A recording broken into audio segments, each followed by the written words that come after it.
Olá, alunos. Hoje vamos para o nosso segundo encontro, certo? Já tivemos o primeiro encontro na semana passada e hoje iremos para o segundo encontro falando sobre as características naturais do continente americano.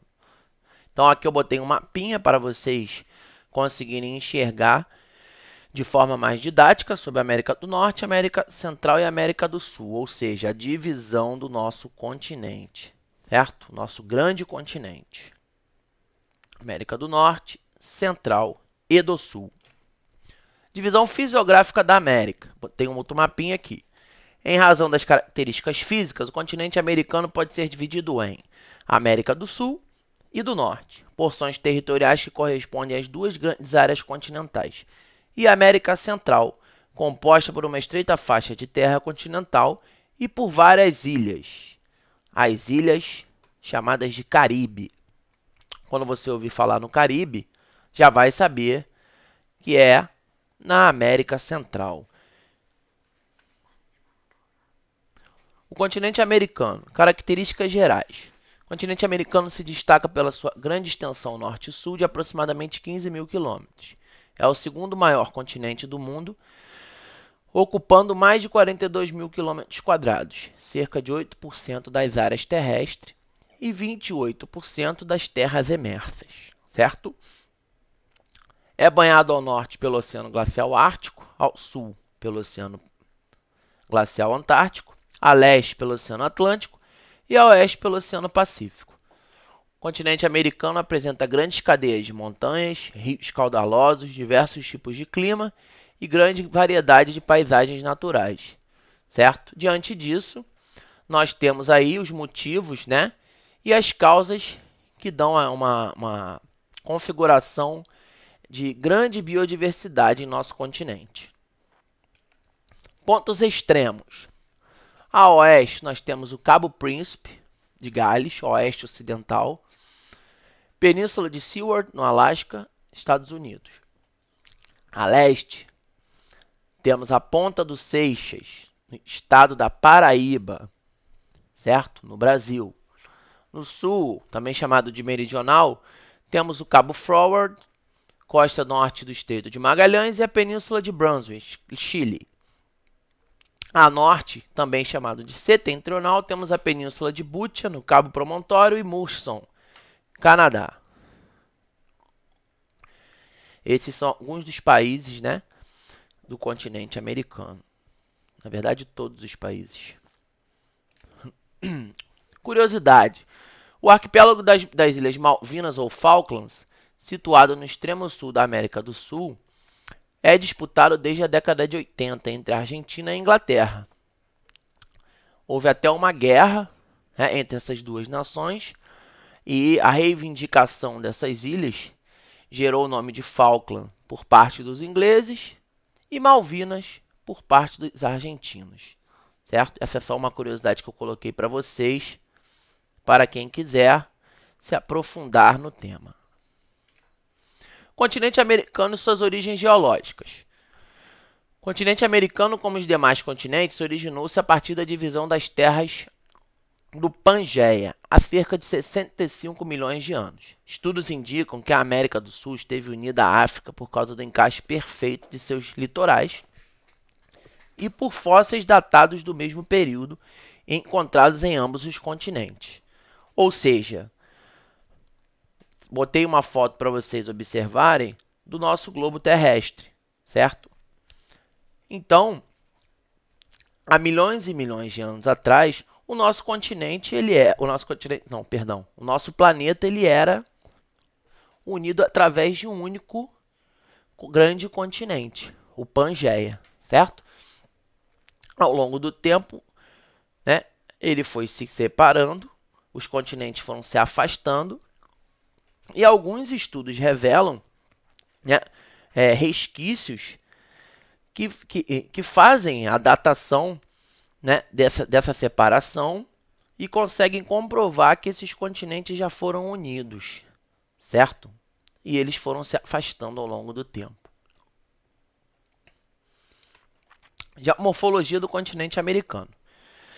O relevo das Américas é de formação geológica antiga. apresentando um número maior de bacias sedimentares e um caráter mais acidentado ao longo da maior parte de suas áreas.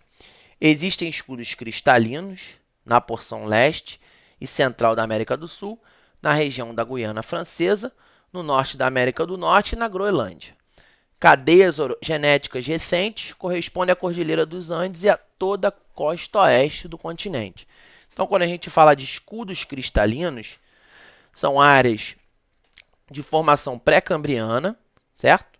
Na era pré-cambriana e o início da Paleozoica, onde estão depositados a maioria dos minérios desse continente, certo? E as cadeias orogenéticas são as grandes cadeias de montanha que se formaram ao longo do tempo, as montanhas recentes, chamados dobramentos modernos.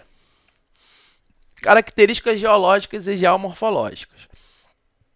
Na costa oeste ou ocidental do continente, tanto ao norte como ao sul, observamos a presença de grandes cadeias de montanhas jovens, como falado anteriormente. Na porção sul-americana, elas formam a Cordilheira dos Andes, que se originou em função da subducção entre a placa tectônica de Nazca e a sul-americana, certo? Então, foram duas placas tectônicas que, ao se chocarem, formaram essa cordilheira. Na porção norte-americana, elas formam acidentes geográficos como as Montanhas Rochosas, Canadá e Estados Unidos, e a Serra Madre no México, oriundos do choque entre a placa norte-americana e a placa de Juan de Fuca. Continente americano e as placas tectônicas. Eu coloquei para vocês aí um esquema através das setas amarelas, que nós falamos sobre a placa sul-americana, placa de Nazca, de Cocos, Juan de Fuca, norte-americana e Caraíbas. Estas placas, elas são algumas das que atuam ou atuaram na produção do nosso relevo, do relevo do nosso continente ao longo de milhões e milhões de anos. Características geomorfológicas e geológicas, certo? Vamos falar aqui da Cordilheira dos Andes. Botei até uma foto, né? 2 fotos dela. É uma vasta cadeia montanhosa formada por um sistema contínuo de montanhas ao longo da costa ocidental da América do Sul, de formação geológica do Terciário. A cordilheira possui 8.000 quilômetros de extensão. É a maior cadeia de montanhas do mundo. Seu ponto culminante, ou seja, o ponto mais elevado, é o Aconcagua, com 6.962 metros de altitude. Continuando aqui, na costa leste ou oriental do continente, observa-se a presença de planaltos e montanhas baixas, de formação mais antiga, logo mais desgastados pela erosão. Ou seja, são aquelas formações mais antigas que sofreram de forma mais acentuada com a ação do intemperismo ao longo do tempo e da erosão, certo? Os agentes que desgastam o relevo ao longo do tempo. Na porção sul, temos como exemplo o Planalto Brasileiro, das Guianas e da Patagônia. Na porção norte, temos como exemplo o Laurenciano e os Apalaches, respectivamente no Canadá e nos Estados Unidos. Você sabia que na Cordilheira dos Apalaches, que esculpiram um monumento em homenagem aos primeiros presidentes dos Estados Unidos, demorou cerca de 14 anos para sua conclusão? Os Apalaches datam do Paleozoico e são divididos em Apalaches do Norte e do Sul, nas quais a média de altitude dos picos é 1.000 metros. O ponto culminante é o Monte Mitchell, com 2.040 metros de altitude, aproximadamente. Na região central, entre as cadeias montanhosas jovens, no oeste, como foi falado, e os planaltos e montanhas antigos no leste, observa-se a presença das chamadas planícies e depressões. São as áreas mais baixas do continente.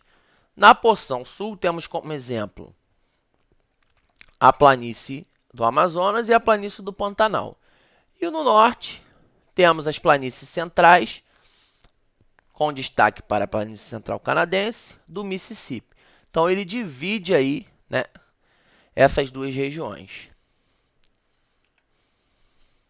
Aqui, pessoal, eu deixei um exercício para vocês e um vídeo, certo? Para vocês assistirem no YouTube como enriquecimento do tema, correto? Quem tiver alguma dúvida, né, pode me perguntar, tirar as dúvidas através da plataforma online e também pode assistir o vídeo. O gabarito desse exercício eu não vou falar agora, mas ele está também no slide que eu vou disponibilizar para vocês através do W Pensar. Ok? Um abraço, até o próximo encontro.